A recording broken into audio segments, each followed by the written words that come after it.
तर मित्रांनो तुम्हाला शेवटी एकच गोष्ट बोलायची आहे आणि ती म्हणजे अशी की तर मित्रांनो आम्ही आता रस्त्यालाहून घरी जात होतो आणि आम्हाला रस्त्याला काय दिसलं तर बघा इथं आहेत शेवळी आणि ही छोटी छोटी मुलं आता विकायला घेऊन बसलीत तर आपण त्यांना विचारू ते कसे आणलेत आणि त्यांचं नाव काय वगैरे. बाबू तुझं नाव काय रे? मयंक. तो वाटा कितीला आणि मग 50. दादा मयंक बाबू बोलतायत तो 100ला वाटा आणि हा आहे 50ला. तर तुम्ही कुठे राहते? नोकरी. नंतर त्यांनी ह्या नोकरीला आणलेले आहे. तर मित्रांनो आम्ही त्यांच्याकडनं एक भाजीचा वाटा घेत आहेत कारण की एवढे उन्हातानात बसलेले आहेत आणि आपल्याला पण आठ भाजी खायची इच्छा असते.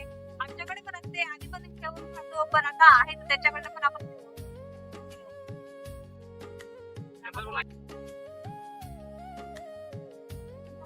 तर मित्रांनो तुम्हाला शेवटी एकच गोष्ट बोलायची आहे आणि ती म्हणजे अशी की हे छोटी छोटी मुलं एवढ्या जंगलात फिरतात उन्हातानात फिरतात किती मेहनत घेतात तर त्यांच्याकडे जर तुम्ही घेत असतील शेवटी किंवा रानभाजी तर त्यांच्याकडे मोलभाव करू नका त्यांना त्याच किमतीत द्या कारण की त्यांची त्याच्या मागे खूप मेहनत घेतलेली आहे.